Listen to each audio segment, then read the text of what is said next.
വീടുകളും മനുഷ്യരും കുതിരവണ്ടി, street light അങ്ങനെ ഒന്നൊന്നായി കളക്ട് ചെയ്ത് കഴിഞ്ഞ വർഷം ഒരു ചെറിയ വില്ലേജ് ഉണ്ടാക്കി.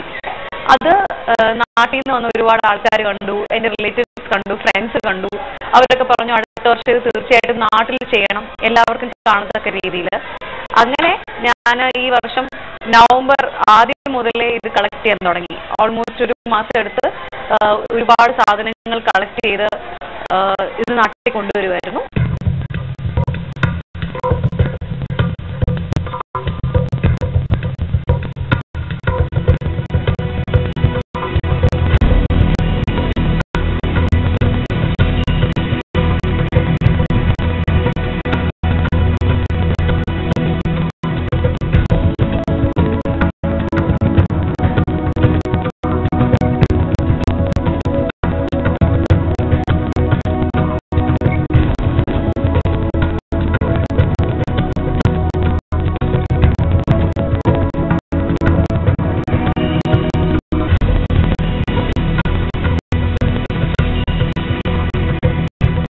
ഇപ്പം ഈ ഒരു ഗ്രാമം നോക്കുവാണെങ്കിൽ എൻ്റെ മനസ്സിൽ ഒരു സൈഡിൽ വളരെ തിരക്കേറിയ ഒരു വീതി വേണം. റെസ്റ്റോറൻറ്റും ഷോപ്സും പള്ളിയും ക്ലോക്ക് ഷോപ്പും എല്ലാമുള്ള തിരക്കേറിയ ഒരു വീതി.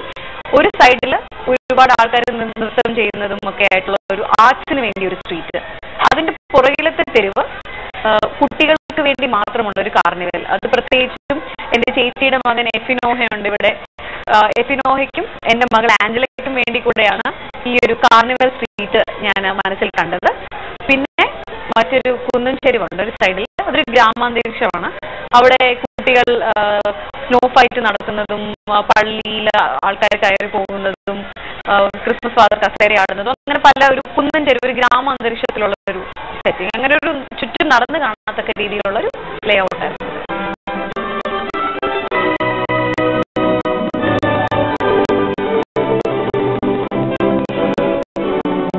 ദൃശ്യഭംഗി കൊണ്ട് മാത്രമല്ല, അവതരണത്തിലെ പുതുമ കൊണ്ടും ശ്രദ്ധയെ ആകർഷിക്കുകയാണ് അച്ചു ഉമ്മന്റെ ഈ നിർമ്മിതി.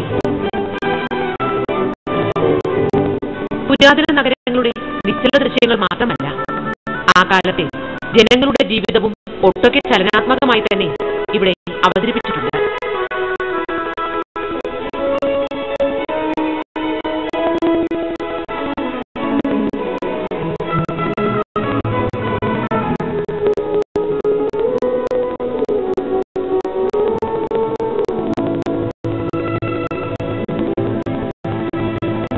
എനിക്ക് അടുത്ത വർഷം ഒരു മോഹമുള്ളത് ഒന്നുകൂടെ നന്നായിട്ട് ഇത് കുറച്ചുകൂടെ ഒരു പബ്ലിക് പ്ലേസിൽ കുറച്ചുകൂടെ നമ്മുടെ ജനങ്ങൾക്ക് കാണത്തക്ക രീതിയിൽ, അല്ലെങ്കിൽ കുട്ടികൾക്ക് കണ്ട് ആസ്വദിക്കത്തക്ക രീതിയിൽ കുറച്ചുകൂടെ ഒരു പബ്ലിക് പ്ലേസിൽ ഇത് ചെയ്താൽ കൊള്ളാവുന്നൊരു ആഗ്രഹം എൻ്റെ മനസ്സിലുണ്ട്.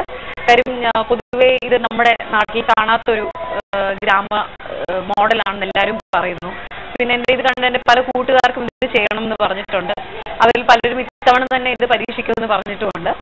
അപ്പോൾ അവരുടെ വില്ലേജ് കാണാനും ഞാൻ കാത്തിരിക്കുകയാണ്.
കഴിഞ്ഞ വർഷം ഞാൻ എൻ്റെ വില്ലേജ് ദുബായിൽ ആദ്യമായി ചെയ്തപ്പം ഒരു ചെറിയ വീതിയാണ് ചെയ്തത്. അത് ചെയ്യാൻ എനിക്ക് ഓൾമോസ്റ്റ് ഒരു 2.5 ആഴ്ച സമയം വേണ്ടി വന്നു. പക്ഷെ ഇത്തവണ വീട്ടുകാരും വീട്ടിലുള്ള എല്ലാവരും തന്നെ പങ്കുചേർന്ന് ഞങ്ങളിത് 2.5 ദിവസം കൊണ്ടാണ് ഇത് ഒരുക്കി തീർത്തത്. ഇതിനായി അവിടെ ദുബായിൽ നിന്ന് കൊണ്ടുവന്ന ഫിഗേഴ്സും സാധനങ്ങളും മാത്രമല്ല, നമ്മുടെ നാട്ടിലെ പുല്ല്, അക്വേറിയത്തിലിടുന്ന ചെറിയ ചെറിയ കല്ലുകൾ, വീട്ടിലെ മുറ്റത്ത് തന്നെ കാണുന്ന പാറക്കല്ലുകൾ, അങ്ങനെ പല സാധനങ്ങൾ ഉപയോഗിച്ച് ഇത് വളരെ നാച്ചുറൽ ആക്കി ചെയ്യാൻ സാധിച്ചിട്ടുണ്ട്. പിന്നെ വേറൊരു കാര്യം എന്ന് പറഞ്ഞാൽ ഇത് കാണാൻ ഒരുപാട് പേര് വരുന്നുണ്ട്. അവർക്ക് ഇത് വളരെ നന്നായി ഇഷ്ടപ്പെടുന്നുണ്ട്. പലരും അവരുടെ വീട്ടിൽ ഇത് സെറ്റ് ചെയ്യണം, അടുത്ത വർഷം അവരെ സഹായിക്കണം എന്നൊക്കെ പറഞ്ഞിട്ടുണ്ട്.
മലയാളത്തിന്റെ ഭാവസംഗീത ശാഖയ്ക്ക് ഭക്തിയുടെ നൈർമല്യം നൽകിയ ക്രിസ്തീയ ഗാനങ്ങൾക്കായി ഒരു റിയാലിറ്റി ഷോ ദേവസംഗീതം.